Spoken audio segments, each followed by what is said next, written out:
Hello everyone, welcome back to my channel. এখন দেখো আমি এখানে চিংড়ি মাছ ভাজা করছি। এটা কিন্তু ভেজে রেখে দেওয়া হবে, এটা দিয়ে আজকে কোনো রকম রান্না করা হবে না, এমনি ভেজে রাখা হবে। আর আজকে কি রান্না হবে তো চলো সেটাও তোমাদের সাথে আমি শেয়ার করব। আর এই চিংড়ি ভাজাটা আমি ভাজলাম, এই যে আমি। আর আজকে হচ্ছে সানডে। আর তো চলো দেখো ব্লগটা। সো গাইস, এখন টাইম হচ্ছে দুপুর 1:30। তো এখন আমি যাব স্নানে। তো আজকে হচ্ছে সানডে, তো চলো আজকে আমাদের বাড়িতে কি রান্না হচ্ছে তোমাদের সাথে শেয়ার করব।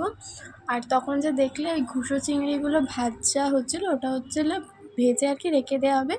আর এমনি আজকে আমাদের সানডে স্পেশাল কি রান্না হয়েছে তো চলো শেয়ার করা যাক। এই হচ্ছে আজকে আমাদের বাড়িতে রান্না হচ্ছে পালং চিকেন। ফার্স্ট টাইম আজকে আমাদের বাড়িতে পালং চিকেন বানানো হয়েছে। তো কালার কম্বিনেশনটা তো খুব দেখতে সুন্দর হয়েছে। এবার খাওয়ার পালা, খেয়ে তোমাদেরকে রিভিউ দেবো।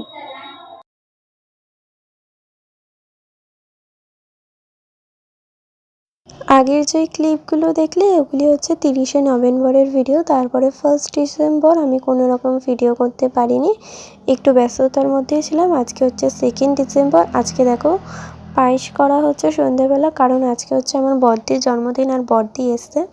আর বড়দির ছেলেটার শরীরটা খুবই খারাপ, তাই তেমন কিছুই করা হচ্ছে না, জাস্ট পায়েস। আর এখানে চিকেন রান্না করা হলো, সঙ্গে লুচি। তো এইটুকুনি ভেবেছিলাম যে কেক কাটিংও হবে, একটু ডেকোরেশন করা হবে, কিন্তু সমস্তটাই ভেস্তে গেল, কারণ দিদির ছেলের খুবই শরীর খারাপ। এই অবস্থায় এত কিছু করা ঠিক নয়, তার জন্য।